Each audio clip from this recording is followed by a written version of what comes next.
Japan. Welcome everyone. You're watching Sketching Past Midnight Live. I am, of course, your host, CB Smallwood, here reporting from Olympus Mons, Mars, if you want to believe that. And I'm glad that you're all here to join me tonight, this morning, this evening, wherever you may be. And and for anyone that may happen to watch the replay, now I don't know if I mentioned this before, but this is Sketching Past Midnight. And the whole premise of this show is basically I'm sketching, I'm talking, and we're just having a good time. I don't have a really well thought out show for you this evening. I'm just going to kind of do a little bit of show and tell and just kind of pontificate. That's the right word with all of you. I'm sitting here with my computer. I've got some drawings out to the side here. I'm getting ready to pull up. And yeah, we're just going to talk and gab a little bit. Okay, so I'm going to get my handy dandy artboard here. Now, with the setup that I got up right now, I'm using my phone as my camera. I have been using kind of like this webcam thing, and you know, get mixed results with it, but I kind of like the old phone setup the best because I can feel like I can it just looks better in my opinion. I did try to use Prism Studio a little bit earlier to do a live stream, but like a lot has changed since I used it last, and it doesn't feel as intuitive to me as it did the first time. Or maybe I'm just kind of rusty and kind of working all the kinks out. One thing I did like about Prism Live Studio is I could actually zoom in, and it's really neat. But I'll have to use the old scaffolding here to go up and down manually, so bear with me. Or I can just do this, you know. So anyway, this is a page from Wildcat Dead Man Walking. Something I've been working off and on throughout the eons, and you know, this is basically takes place after this girl named Megan. She wakes up from a recurring nightmare, and of course, there's always like a pesky bird out during the middle of the day. It's just cawing and making all these awful noises. You know, and it's just a terrible way to wake up for some of us that are kind of night owls, hearing all these birds chirping and doing their thing. And down here, this has been a bit of a struggle. Sorry you can't see it that well. There we go. We got a little bit of focus. But basically, she screams at the bird, and he flies off, calling some more. Kind of takes up the whole screen. I did have a cool idea of having some font through here for the title of the story, maybe, or just maybe something. I don't know. Or it could be nothing. It doesn't matter. Anyway. Boop doop doo doo doo doo doo doo doo. I have more stuff to show you. Rest assured, I promise. Speaking of Wildcat stuff, here was an attempt at redrawing the cover,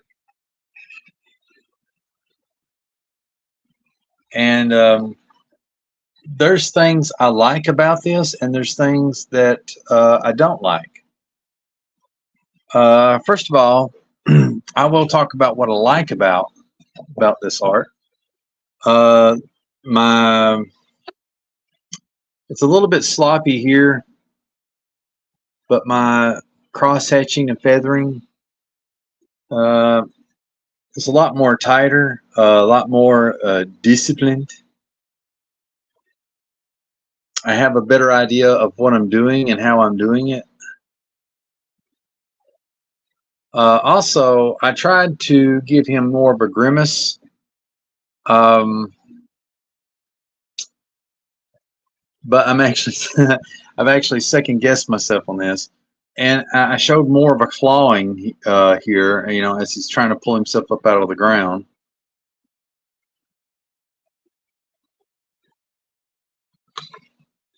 Um, but I'm probably not going to use this as part of the cover. I'm actually going to use I think I'm going to use warts and all, you know, original cover for Wildcat.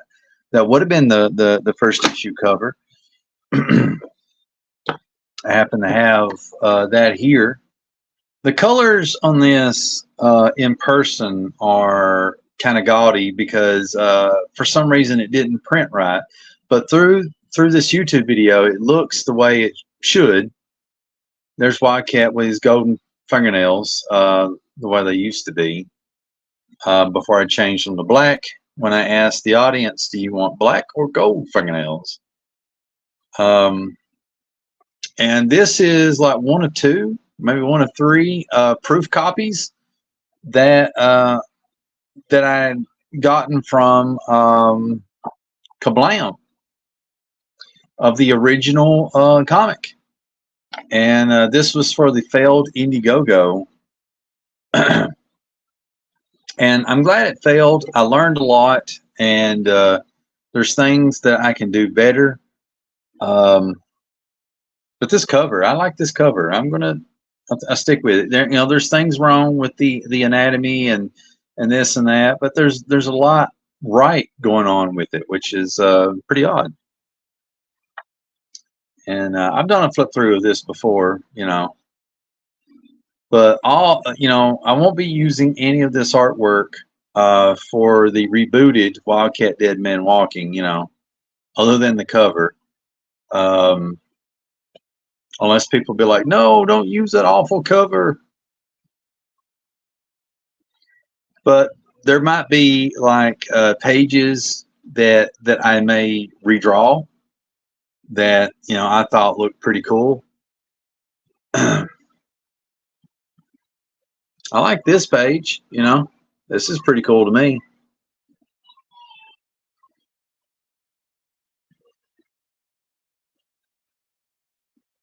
But yeah, this is from the failed first issue of Wildcat. It failed on Indiegogo.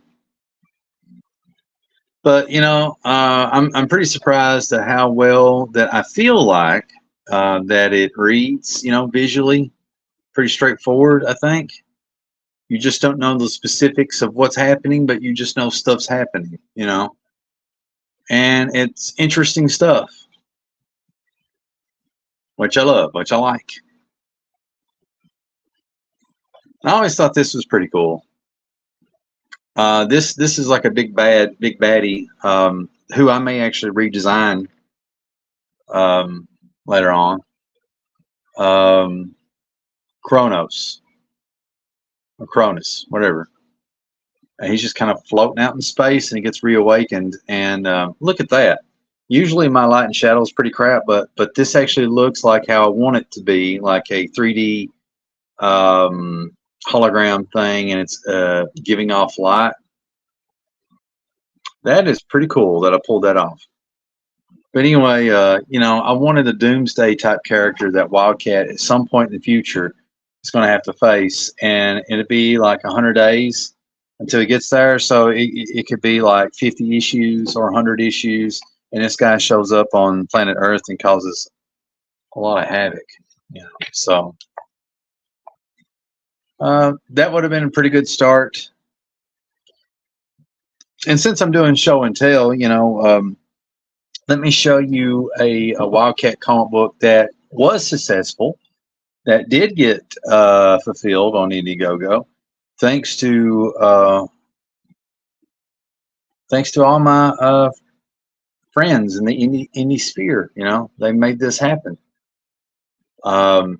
You know, I kind of threw this idea out on a live stream one day, and I had one or two people kind of say they were interested, and then a few more after that. And then, you know, I asked some people too, and it just kind of snowballed. So yeah, and I've always struggled with trying to explain to people what this book is about in Wildcat, but I'll read it to you. Dean Lazarus, the man known as Wildcat, is a creature of the night, with no memory of who he is or where he's from. He drifts from one adventure and mishap to another, being hunted by killers who want him dead. Over 40 years ago, Wildcat was poisoned with uranium, brutally murdered, and buried in an overgrown cemetery in the Forgotten Forest. Finding himself emerging from his grave, he begins his journey for answers to what happened to him and to whether he is man or beast. His quest for answers is cut short as he is somehow transported to the world of Bardo Thadal, a realm between reality and dreams. It is there he is being tortured for answers to someone else's questions. So, yeah. And the wonderful Robert Johnston helped me put this together, like format it and all this stuff. I pretty much designed like everything for the most part. Tried to. Thank you for buying this book. It's friends and fans like you that make this possible. Yeah, that's pretty cool. A lot of cool stuff. You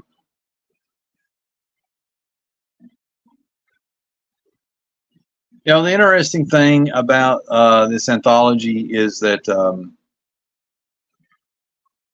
there's Robert's stuff right now. RJ's.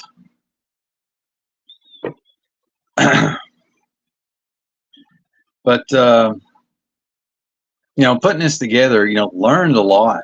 You know, you always learn stuff when you're making comics. And, you know, pulled together, like, I might have been about 10 plus people that worked on this book, you know. Some people, like Sideburns here, he did it all, you know, with the art, story, lettering, you know, whole 9 yards. There's other people like him that did that.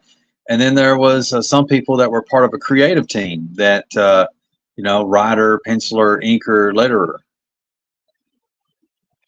And also, toot my own horn here. I did these little intro stories that were meant to segue into somebody else's story. And I really liked the, what do you call it? Oh gosh. Heavy Metal, you know, the movie where it had the orb and it would segue from story to story. So I wanted to kind of do the same thing. And every time he gets tortured in a different method, he's either having a flashback or seeing an alternate reality or false memories. You just never know, you know. That's the whole idea.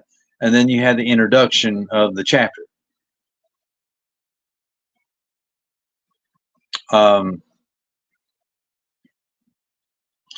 Also, I put in some actual real advertisements. So I looked up a lot of people on Etsy that had interesting stuff to sell, and I wanted this to kind of have a little bit of an old comic book feel.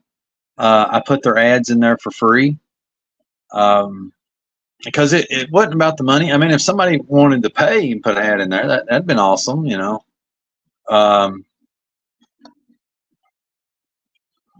I love how professional this ad is. They did such a bang up job, and the colors for this is pretty good too.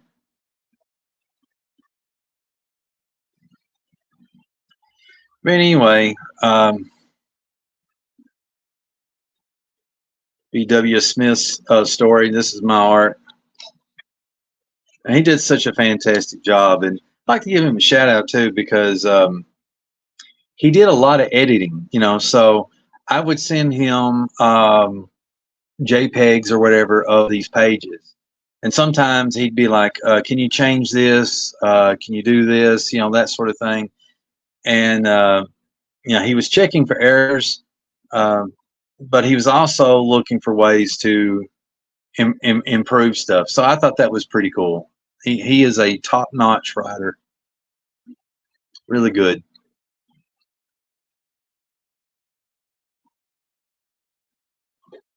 Well, that's nice. Makes it look like I know what I'm doing. Oh, I forgot to mention, RJ Johnston also helped me out a lot in another way.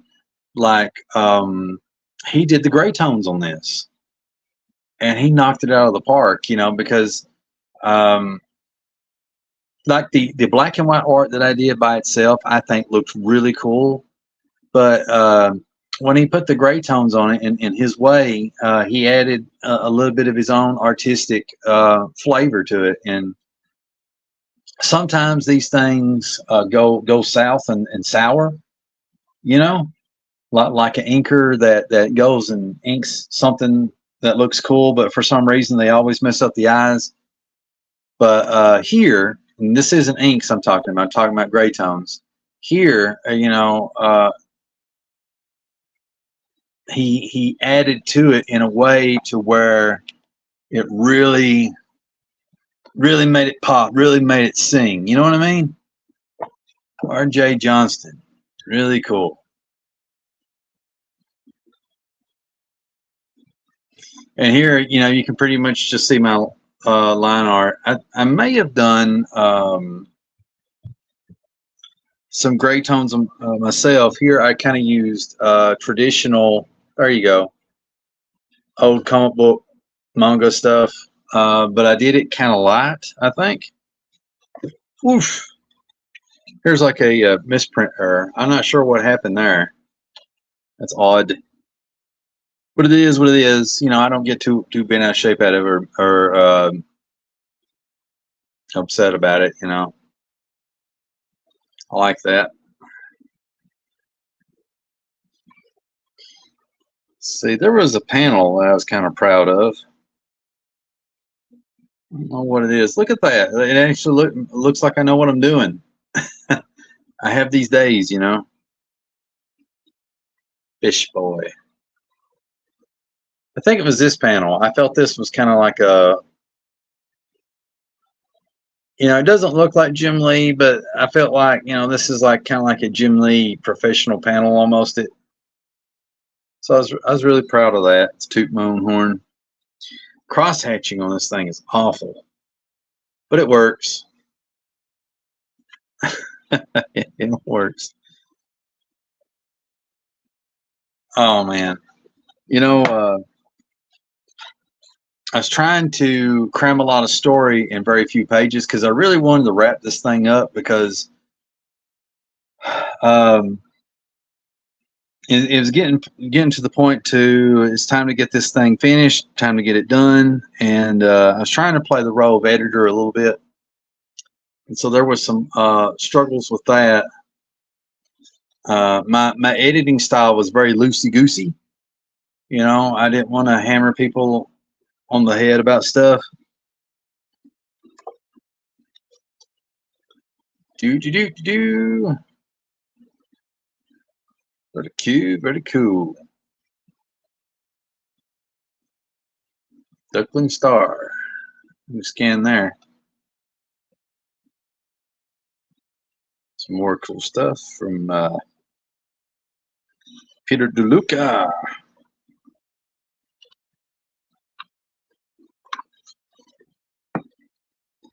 A who's who.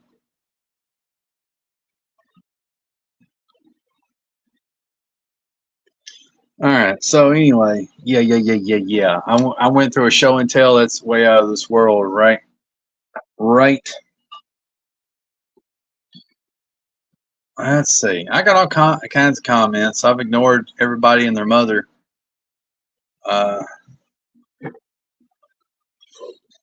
My good friend, Sideburns, he says, "What a quinkydink. I just uploaded the video today. Hey, CB. Hello, good friend."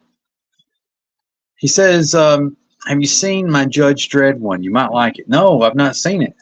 I'll go to your YouTube channel and I'll check it out tonight. I'll check it out tonight.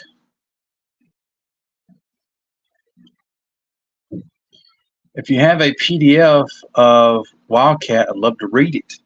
You mean, are you talking about the anthology? or you're talking about this. Now, if you're talking about this one, the look at there. That guy didn't make it. He needs to get out of there, whatever that is. I wrote 19 pages of the script, and I actually colored the entire thing after this proof was done. But after the Indiegogo failed, I just it's like full. It's kind of full stop on everything on this. Oh, look here. Here's another print mishap. Look at there. They double up his fingers. But I probably gave him bad files to work with in the beginning because, you know, I didn't know what I was doing. And in a way, I still don't. So oh, okay. Let's see here.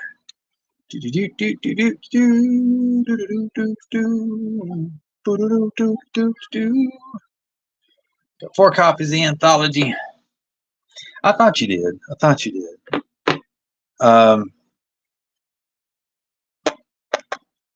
You know, if I ever do something with the original comic, I'll definitely send you the thing over. So yeah, I don't think I'm going to use this cover. Like I said, I mean, you can. I mean, not to toot my own horn. I mean, I'm not too high on some of this cross hatching right here. But anyway, I feel like my cross hatching and feathering has improved and got a little bit better idea what I'm doing. But there's just something about this cover I like. I don't know why. It's got mistakes galore in it. I just enjoy it, so I may I may end up using it. And then of course, here's this page from Wildcat Dead Man Walking that I'm working on, and I got some other stuff. Some of these things you all have seen. This was a, what do you call it? A tribute. A tribute / study piece / promotional piece. You know, I love public domain heroes, and this is my versions of them.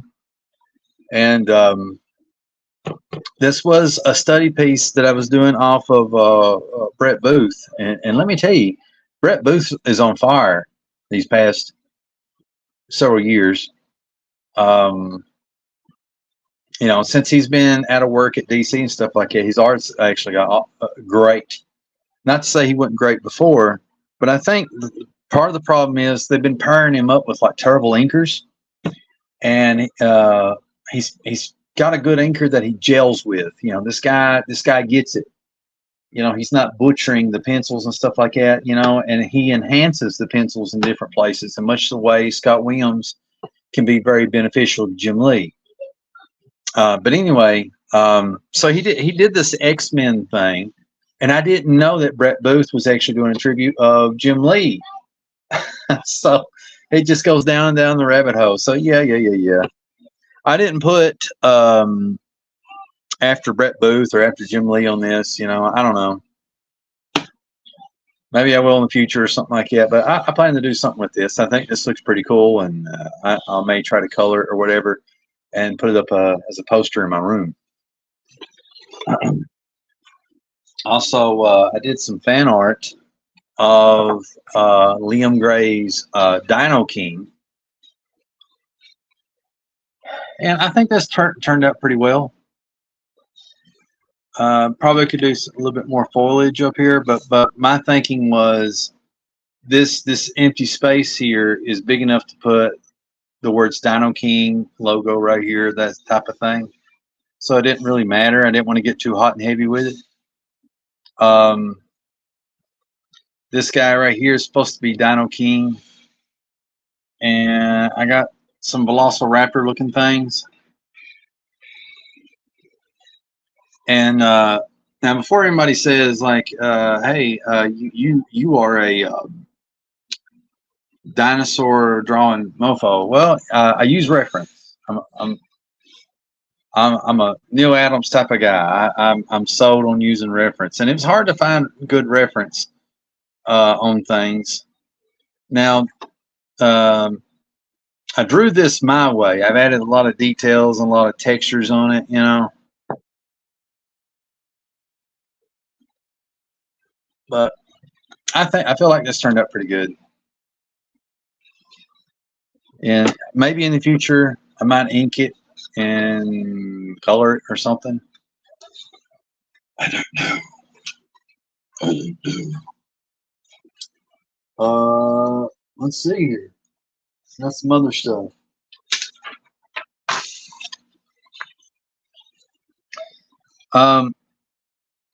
These are I've got like books of. It sounds like it's hundreds of pages, but it's not. I swear, it's probably like 30 pages or 50 or whatever of thumbnails for the Wildcat Dead Man Walking. I draw my thumbnails like bigger than a thumb. You know, sometimes I do them a little bit smaller, but roughly about this size, because I like to put as much detail as I can so I can kind of see what I'm doing. And I leave a lot of notes. Because sometimes, like if you've been away from your thumbnails for a while, you kind of don't understand the squigglies that you put down, you know. So I think this helps me know what's going on, you know. And so I've got a bunch of thumbnails. One of the things that I'm trying to do right now is I'm going to get about 5 or 6 pages of Wildcat Dead Man Walking done and in the can, so I can launch the Indiegogo. And here's my thinking on that. Why 5, 6 pages? Well, I was looking at other Indiegogos that have been fulfilled, and it seems like 5 or 6 pages seems to be a good selling point for people. And so that's number one. And number two, I need to pick 5 or 6 pages that are going to sell the comic book. You know what I mean? And it's going to get people excited to want to back it. So I'm looking at Indiegogos or Kickstarters that have been fulfilled, that in those 6, 7, whatever, 5, 6 pages really sells the concept and brings them home. So that's something else I'm looking at. And then I guess third is like I'm doing something different than what I did the first time. Is with this, I did not launch this comic till it was almost completed. And I did not launch this book until it was done, because of a fear of like, you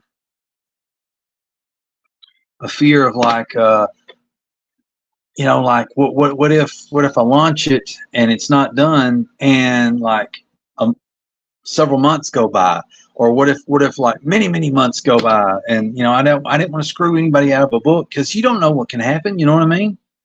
I wanted to make sure that the backers got everything that they were entitled to and everything, and they did.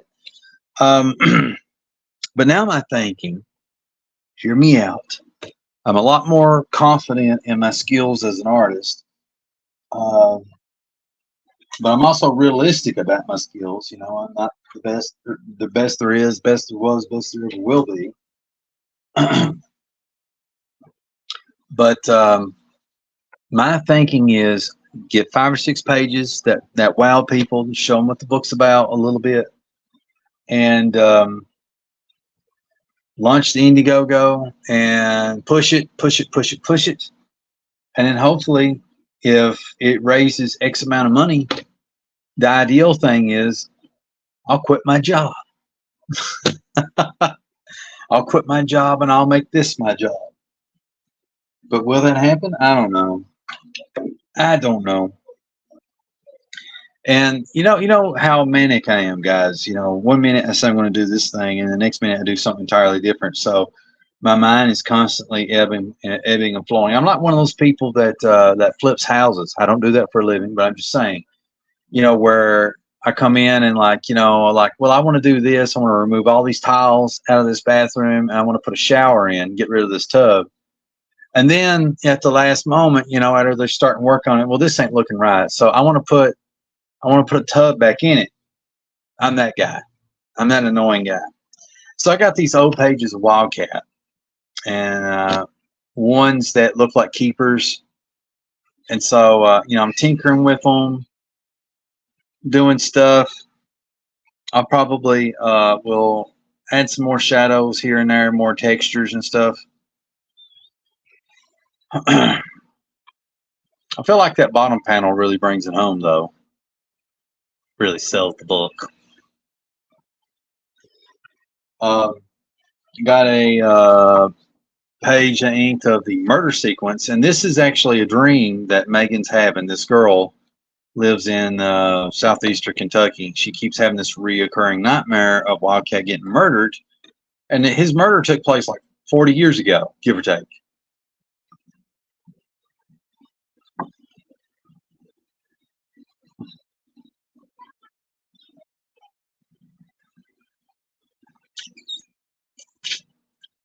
Might try to add some blood splatter a little bit better.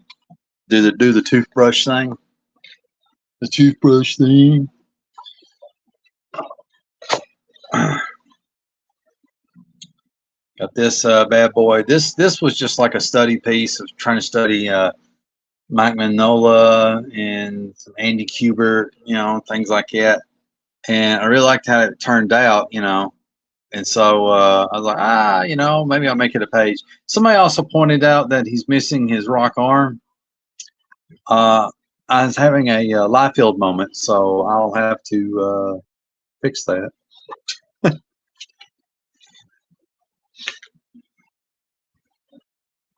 Oh, man. This was a pain to do. I asked people, should I chuck it? And everybody seems to think that it's a keeper.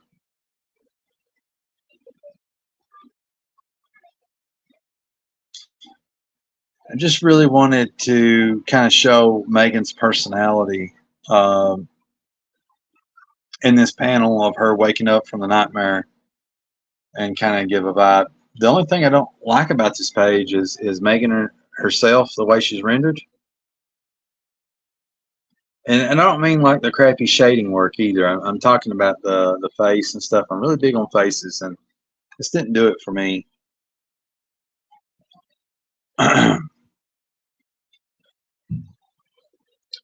Let me see here. And then here's one that, believe it or not, I'll probably will chuck, maybe. I'm showing Wildcat in the mausoleum. I have a little bit of problems with this arm here. I feel like maybe it's too long.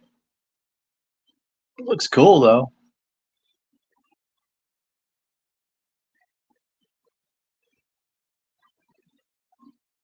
And so one reason I'm thinking about chucking it is, well, the hair I had in oh man, English. It's not my native language. It's Kentuckian. But here he's got his hair up in a ponytail. There he is sitting in the mausoleum. Notice that there's no skulls. I could have drawn skulls in it to fix it and stuff. But then here we go. And his hair's not in the ponytail. I could use this, like ink it and then get it colored and stuff. Use it as a promo piece or something. I don't know. Save it, use it down the road. What else we got? I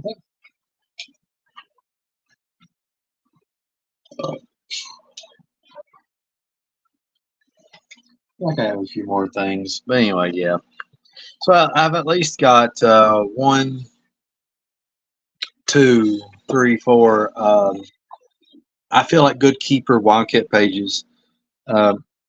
I kind of like and don't like this panel. It's mainly the angle of this building. If I had to do it over, I would have tilted it just a little bit, just a tiny bit that way. But you know, whatever. But are those going to be the pages that I use to launch the Indiegogo? Probably not. I need to have like sequential pages that kind of get you familiar with everything, familiar with the writing style, the how the art's going to look, and the character and stuff like that. So that's a lot of what I'm going to try to do.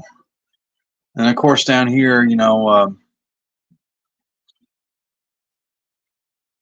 we struggle a little bit with this wildlife, especially this house. Like, I wanted to use my Mama and Papa's house. I don't have picture references handy for that, and I didn't want to waste all day trying to replicate everything from my life and childhood. You know, I kind of need to get I need to get the ball rolling. You know, need to get stuff done.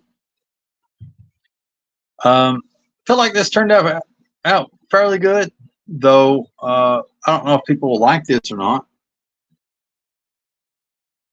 It does have a movie-like quality, I will say that. Sideburn says, if it'll pop up, it says nice T-Rex. And then he also says, great pieces. Thank you. My buttons on this phone's quit working.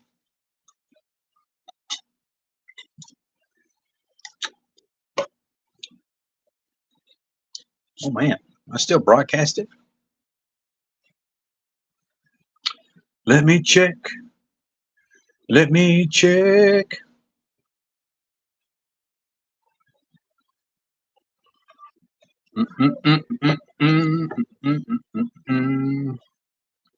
What? You can't see what I'm doing.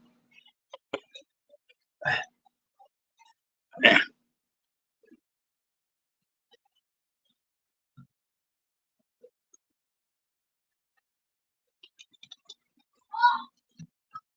All right.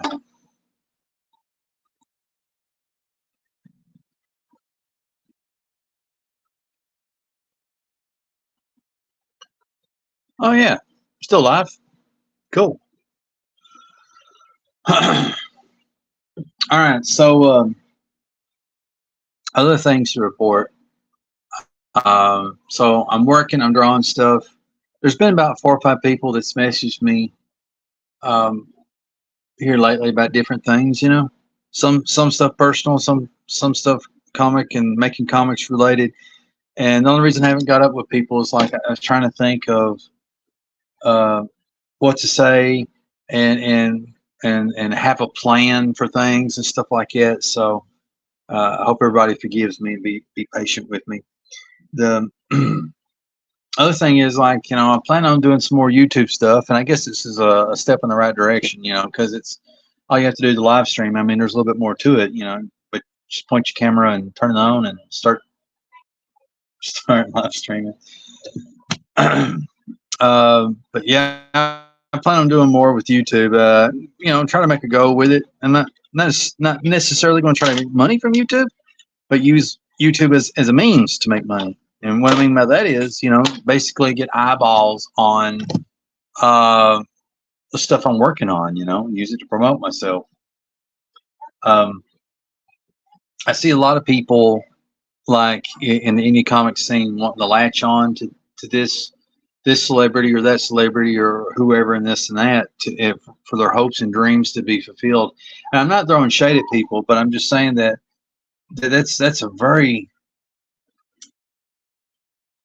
a long shot, you know, of whether or not that's going to come to fulfillment. You don't know, you know, you can't base your hopes and dreams on the whims of another person. So I need to really get the ball rolling as far as like put myself out there and better myself as a YouTube guy, working on my presentation and stuff like that. So that's something else that I'm going to do. And and I want to help more people too, because now I've got a little bit of experience under my belt, a little bit of knowledge on things. I'm no expert, but and I want to help promote other people and bring people on my YouTube channel, have a good time, I guess, or attempt to, you know, and do a lot more of that, and but do it in small steps, you know, as I get more and more comfortable and try new things.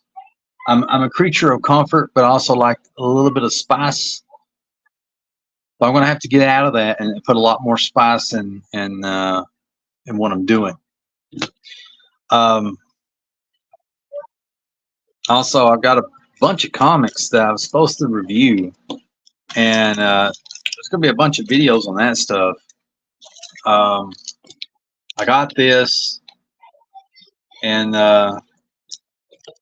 without actually going through and reviewing everything right now, this right here was kind of like a primer issue. Okay, there we go. I felt like this was like a issue 0 than a first issue.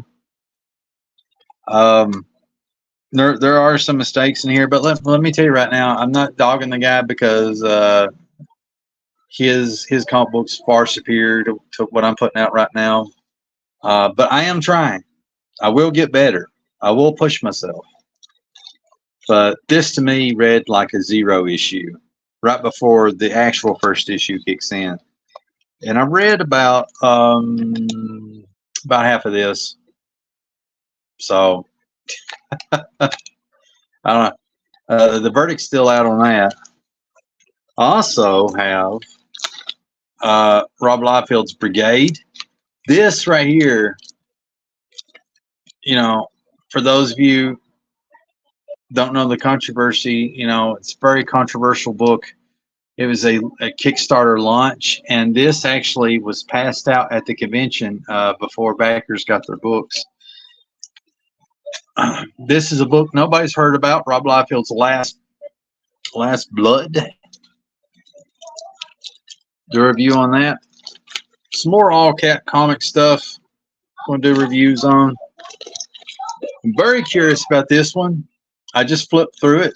You know, the colors and the art looks amazing, but I've not read it yet. A lot of this stuff I have not read yet. I was surprised by these. I've seen these advertised. I did not know that these were mini comics. This is deleted scenes. So there you go. Oh.